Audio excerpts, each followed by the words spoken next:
નમસ્કાર દર્શક મિત્રો, હું છું રૂપલ ઉણેચિયા. સંપૂર્ણ ન્યૂઝમાં આપનું સ્વાગત છે. જોઈએ આજના મુખ્ય સમાચાર. બનાસકાંઠામાં ઠંડીની તીવ્રતા વધતા જનજીવન બન્યું અસ્તવ્યસ્ત. પાલનપુરમાં કોલ્ડ વેવ યથાવત. વાતાવરણમાં પલટો થતા વાદળો છવાયા. મોતને હાથતાળી આપનાર મહેમદપુરના વસંતે 2014ના નૂતન વર્ષના કર્યા વધામણા. 108ની ટીમે વસંત ઠાકોર સાથે વિતાવી યાદગાર ક્ષણો. પાલનપુરમાં વાત્સલ્ય દિનની ઉજવણીમાં સગર્ભા બહેનોના ભરાવાયા ખોળા. આંગણવાડી કેન્દ્રોમાં કરાઈ ભૂલકાઓના જન્મદિનની ઉજવણી. વડગામનું ડાલવાણા ગામ નૂતન વર્ષે ઝળહળી ઉઠ્યું સોલાર ઉર્જાથી. દાતા પરિવારના સહયોગથી ડાલવાણા ગામ બન્યું સોલાર ગામ. સંપૂર્ણ ન્યૂઝ આપની આંગળીના ટેરવે. ઇન્ટરનેટ ઉપર સંપૂર્ણ ન્યૂઝ જોવા લોગન કરો www.youtube.com/સંપૂર્ણ ન્યૂઝ. જોઈએ સમાચારો વિગતવાર. ઉત્તર ભારતમાં થઈ રહેલ સતત બરફવર્ષાના કારણે સમગ્ર ગુજરાત સહિત બનાસકાંઠામાં ઠંડીનો ચમકારો તેજ બની જતા જનજીવન અસ્તવ્યસ્ત બની જવા પામ્યું છે. ડીસા હવામાન કચેરીએ આજરોજ ઠંડીનો પારો 9.0 ડિગ્રી નોંધાયો હતો, પરંતુ તેજ પવનની ગતિએ જોર પકડતા સમગ્ર જિલ્લામાં તીવ્ર ઠંડીનો અહેસાસ થવા પામ્યો હતો. હાઈવે ઉપર વાહન વ્યવહાર પણ સામાન્ય જોવા મળ્યો હતો.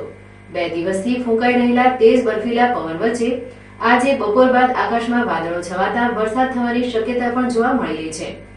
બીજી તરફ હવામાન વિભાગે પણ જણાવ્યું છે કે ડીસા સહિત સમગ્ર ગુજરાતમાં આગામી 2-3 દિવસ સુધી કોલ્ડ વેવની સ્થિતિ યથાવત રહેશે. ખેત વિસ્તારમાં રહેતા વહેલી સવારે ધુમ્મસ સાથે ઝાકળ પડતા ખેત વિસ્તારના લોકોની તેમજ પશુ પંખીઓની હાલત ઠંડીથી દયનીય બની જવા પામી છે. ઠંડા પવનના સુસવાટા અને ઠંડીનું પ્રમાણ વધવાથી શહેરના માર્ગો પર ઠેર ઠેર તાપણી કરીને ઠંડીથી રક્ષણ મેળવતા લોકો નજરે પડી રહ્યા છે. વળી ગરમ વસ્ત્રો વેચનારને ત્યાં ભારે તડાકો જોવા મળ્યો હતો. વળી સાંજના સુમારે દુકાનો તેમજ ખાનગી ઓફિસો વહેલાસર બંધ કરી વેપારીઓ વહેલી તકે ઘરે જતા રહે છે. ઠંડીના પ્રકોપ અને વાતાવરણમાં વાદળો છવાઈ જતા હવે હિમ પડવાની સંભાવના વર્તાઈ રહી છે. ધાનેરા પંથકમાં વાહનોની તેજ રફતારના કારણે અકસ્માતના બનાવોમાં સતત વધારો થઈ રહ્યો છે, જેમાં કેટલાય નિર્દોષ વ્યક્તિઓને હોસ્પિટલોની સારવાર લેવાની ફરજ પડી રહી છે. જે વચ્ચે ગત રાત્રિના સમયે ધાનેરામાં એક વધુ અકસ્માત સર્જાયો હતો. ટ્રક અને સ્કોર્પિયો વચ્ચે ટક્કર લાગતા સ્કોર્પિયોનો ચાલક ગંભીર રીતે ઘાયલ થયો હતો. આ અકસ્માત રોડ સાઈડમાં ખડકાયેલા પથ્થરના ઢગને કારણે થયો હતો, જેમાં ધાનેરાના જલારામ મંદિર નજીક રોડ ઉપર પડેલા પથ્થરના ઢગના કારણે સ્કોર્પિયો અને ટ્રક સામસામે ટકરાતા અકસ્માત થયો હતો, જેમાં સ્કોર્પિયોના ચાલક ભીખાભાઈના માથામાં ગંભીર રીતે ઈજા થતા આ ઈજાગ્રસ્તને તાત્કાલિક સારવાર અર્થે શહેરની રેફરલ હોસ્પિટલમાં ખસેડાયા હતા. જોકે ધાનેરામાં અવારનવાર અકસ્માત સર્જાતા આ પથ્થરોના ઢગલાને તાકીદે દૂર કરવામાં આવે તો અકસ્માતોને નિવારી શકાય તેમ છે. બાકી તો હાલ વાહનોને નુકસાન ભોગવવું પડી રહ્યું છે. ડીસા ભોભાનગરથી રાજપુર જવાનો રસ્તો જે તળાવ અને કબ્રસ્તાન પાસે થઈ અને રાજપુર જાય છે તે રસ્તો સૈની માળી કુવાવાળાએ બંધ કરી દેતા સ્થાનિક લોકો મુશ્કેલીમાં મુકાઈ ગયા છે. ભોભાનગરથી રાજપુર તરફ જતો રસ્તો જે તળાવ અને કબ્રસ્તાન પાસે થઈ રાજપુર જાય છે તે રસ્તો સૈની માળી કુવાવાળાએ બંધ કરી દીધો છે અને આ વિસ્તારમાં આવેલી ગટર પણ બંધ કરી નાખી છે.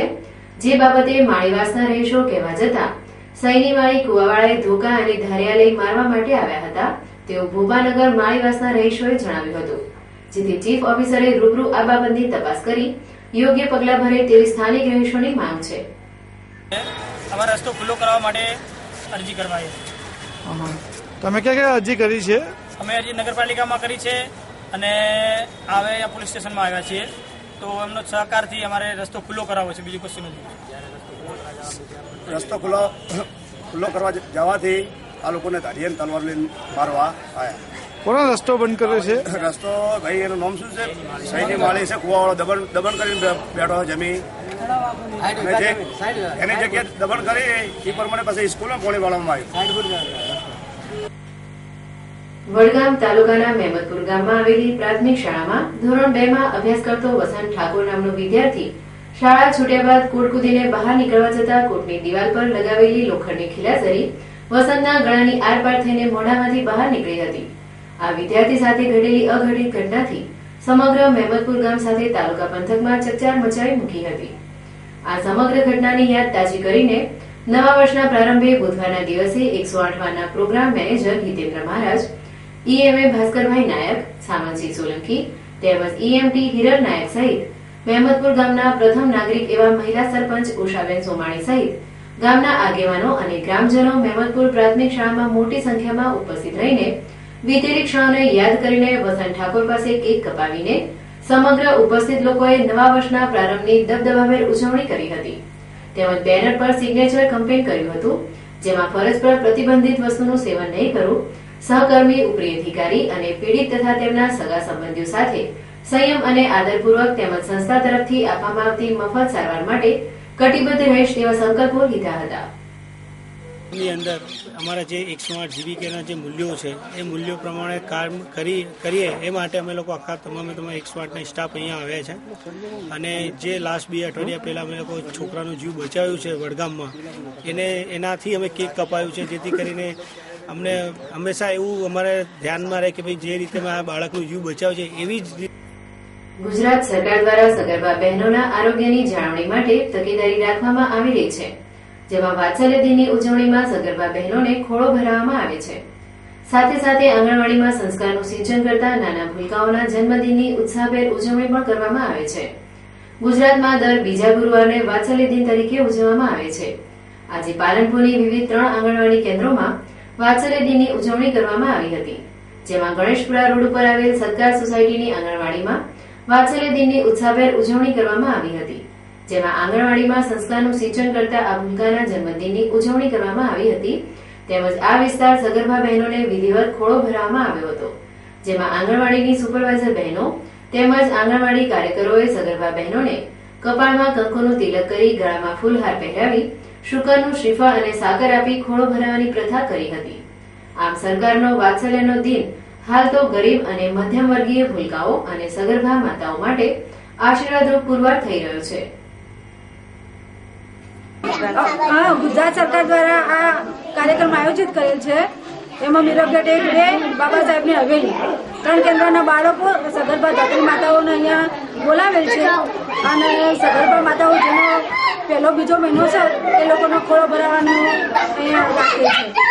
અને એ દિવસનો વાત્સલ્ય દિવસ તરીકે ઓળખવામાં આવે છે અને મહિનાના બીજા ગુરુવારે રાખવામાં આવે છે. પાલનપુર ખાતે આવેલા કડવા પાટીદાર સમાજના શ્રીમતી KM ઇલાસરિયા બાલ મંદિર ખાતે આજે રંગોળી સ્પર્ધા યોજવામાં આવી હતી, જેમાં ઘરે વાલીઓએ તૈયાર કરેલ રંગોળીમાં નાના ભૂલકાઓએ કલાત્મક રંગપૂર્ણી કરી હતી. પાલનપુરની આ શાળામાં અભ્યાસ કરતા ભૂલકાઓના જ્ઞાનમાં વધારો કરવા માટે શાળા દ્વારા વિવિધ પ્રવૃત્તિઓ ચલાવવામાં આવે છે. જોકે શાળાના ભૂલકાઓ સાથે સાથે તેમના વાલીઓ પણ શાળાની વિવિધ પ્રવૃત્તિઓમાં સહભાગી બને તે હેતુથી શાળામાં આજે એક અનોખી રંગપૂર્ણી કાર્યક્રમ યોજવામાં આવ્યો હતો, જેમાં પોતાના માતા પિતા પાસે તૈયાર કરાયેલ ચિત્રોમાં ભૂલકાઓએ કલાત્મક રંગપૂર્ણી કરી હતી. શાળાની આ રંગોળી સ્પર્ધામાં ભૂલકાઓએ ધાર્મિક તેમજ આધ્યાત્મિક અને કુદરતી સૌંદર્યને લગતા અદભુત ચિત્રોનું સર્જન કર્યું હતું. કડવા પાટીદાર સંચાલિત શ્રીમતી KM ઇલાસરિયા બાલ મંદિરમાં વિવિધ પ્રવૃત્તિઓ કરવામાં આવે છે, જેમાં ઉજવણીઓ, સ્પર્ધાઓ વગેરેનું આયોજન કરવામાં આવે છે. આજે અમારી સંસ્થામાં રંગોળી સ્પર્ધાનું આયોજન કરવામાં આવ્યું હતું. એ સ્પર્ધામાં અમે પહેલાં વાલીઓને મિટિંગ બોલાવી માર્ગદર્શન આપ્યું હતું અને પછી બાળકોને ઘરેથી રંગોળી મંગાવી હતી, જેમાં વાલીઓએ બાળકોને ખૂબ જ સરસ રંગોળી બનાવીને આપી હતી અને વાલીઓએ ખૂબ જ સપોર્ટ કર્યો. વાલીઓના સાથ સહકારથી આજે બાળકો ખૂબ સરસ મજાની રંગોળી પૂરી હતી. હું બધા જ વાલીઓને ખૂબ ખૂબ અભિનંદન પાઠવું છું અને સંસ્થાની દરેક પ્રવૃત્તિમાં આવી રીતે તેઓ ભાગ લઈ બાળકોને પ્રોત્સાહિત કરે. લાખણી તાલુકાના અમલ માટે જગ્યાઓની જરૂરિયાત ઊભી થતા સરકારશ્રીની સૂચનાથી લાખણીના સરકારી સર્વે નંબરોવાળી જમીનમાંથી દબાણો હટાવવાની કામગીરી ગતરોજ લાખણી મામલતદાર દ્વારા હાથ ધરવામાં આવેલ, જે કાર્યક્રમના બંદોબસ્ત માટે આગથળા અને દિયોદરના 2 પોલીસ સ્ટેશનના સ્ટાફનો સહયોગ લીધો હતો. આગથળા PSI RP પટેલ તથા દિયોદર PSI ગઢવી તથા 30 જેટલા પોલીસ કોન્સ્ટેબલો અને 2 મહિલા પોલીસના સ્ટાફ તથા GEBના કર્મચારીઓ સાથે મામલતદાર ડીસા SD ગિલવા, લાખણી ઇન્ચાર્જ મામલતદાર BM Joshi, circle inspector Dhirubhai Trivedi તથા PWDના પરમાર તેમના કર્મચારીઓના બહોળા સ્ટાફની દેખરેખ નીચે દબાણ હટાવવાની કાર્યવાહી હાથ ધરી હતી, જેમાં લાખણી બસ સ્ટેન્ડ વિસ્તારના કેબિનો હટાવવામાં આવેલ તેમજ લાખણી તાલુકાની કચેરીઓ તથા સરકારી ક્વાર્ટર માટે ફાળવાયેલ સરકારી જમીનમાં થયેલ ખેતરોના પણ દબાણ હટાવવાની કામગીરી દિવસ દરમિયાન ચાલી હતી, જેમાં લાખણી ગામના નાના મોટા ઘણા દબાણો હટાવવામાં આવેલ, જેના પગલે લાખણી બસ સ્ટેન્ડ પર આખો દિવસ ઉત્તેજનાભર્યો માહોલ જોવા મળેલ. જોકે તમામ જગ્યાએ શાંતિભર્યા માહોલમાં દબાણ હટાવવાની કામગીરી થઈ હતી. નાના કેબિનોવાળાએ તો સ્વૈચ્છિક રીતે જાતે પોતાના દબાણો દૂર કરે, જેમાં તેમનો ધંધો રોજગાર બંધ થવાથી હતાશા અને દુઃખી ચહેરે પોતાનો માલ સામાન સાથે બેકાર બની ગયેલ છે. તેમના મનમાં એક જ સવાલ હતો કે સરકાર મોટા ઉદ્યોગપતિઓને હજારો એકર જમીન ફાળવે છે, તેમ અમો ગરીબ નાના રોજગારવાળાને 10 બાય 15 જેટલી જમીન ફાળવે તો સરકારશ્રીના ધારાધોરણ મુજબ જે થાય તે કિંમત ભરવા સંમત છીએ, જેથી અમારી આજીવિકા ન છીનવાય. બિયારણનો ધંધો કરતો હતો, 1.5 લાખનો માલ હતો અને જેસીબી થી પીએસઆઈ ઈશારો કર્યો એટલે ધક્કો મારીને બધું પાડી દીધો. 3 ગલા ભેગા તમારે સામે રાઇટર કશ્મીરી હતો એક, એને આવીને ડાયરેક્ટ પાવડા મારવાનું જેસીબી વાળાને કીધું 70 થી 80 હજારની અંદર દુકાનની અંદર માલ બાજુ ચમનલાલ નો ગલ્લો 2 લાખનો માલ હતો, એનો છોકરો ભરત બેઠો હતો અને એને પાડવાની કોશિશ કે ખેંચીને બહાર કાઢ્યો ને કેવી મરી જતો હતા. વડગામ તાલુકાનું ડાલવાણા ગામે 2014ના નૂતન વર્ષે દાતા પરિવારના કારણે સોલાર ઉર્જાની રોશનીથી ઝળહળી ઉઠ્યું છે, જેને લઈ ગ્રામજનોમાં ખુશાલી ફેલાઈ છે. હાલના આધુનિક યુગમાં વિજ્ઞાન અને ટેકનોલોજીએ વિવિધ ક્ષેત્રે અનેક દિશાના દ્વાર ખોલી નાખ્યા છે, જેમાં સૌર ઉર્જાનો ખેતી સાથે સાથે વિવિધ ઉદ્યોગમાં ભરપૂર ઉપયોગ થઈ રહ્યો છે. જેમાં વડગામના ડાલવાણા ગામે એક જૈન શ્રેષ્ઠીના દાનથી ગામને સોલારથી ઝળહળતું ગામ બનાવાયું છે. આશરે 2500 લોકોની વસ્તી ધરાવતા ડાલવાણા ગામના વતની અને હાલ ધંધાર્થે મુંબઈ સ્થાયી થયેલ સુધીરભાઈ કેશવલાલ પરિવારે ગામને સોલાર ઉર્જાની ભેટ આપવા સરકારશ્રીના પ્રોજેક્ટમાં માતબર દાન આપી લોક ભાગીદારી નોંધાવી હતી. ડાલવાડામાં સોલાર ઉર્જાનો પ્રોજેક્ટ મંજૂર કરવામાં આવ્યો હતો અને આ પ્રોજેક્ટનો શુભારંભ 2014ના નૂતન વર્ષે કરવામાં આવ્યો હતો. ડાલવાડામાં વારંદાવીર દાદાના મંદિર ઉપર સોલારની 16 પ્લેટો લગાવવામાં આવી છે, જેમાંથી ઉત્પન્ન થતી ઉર્જાથી ગામમાં 125 સ્ટ્રીટ લાઇટો રાત્રિ દરમિયાન રોશની ફેલાવશે. જોકે બનાસકાંઠા જિલ્લામાં સોલાર ઉર્જાનો પ્રોજેક્ટ ધરાવનાર ડાલવાડા ગામ જિલ્લામાં પ્રથમ સોલાર ગામ બન્યું છે, તો બીજી બાજુ ગામમાં ગ્રામ પંચાયતને 60,000નો મોટો ફાયદો થયો છે, કેમ કે ગ્રામ પંચાયતને વર્ષે 60,000 રૂપિયા વીજ બિલ પાછળ ખર્ચ કરવો પડતો હતો, જેનો હવે પંચાયતને ફાયદો થવા પામ્યો છે. ફરી એક નજર આજના મુખ્ય સમાચાર ઉપર.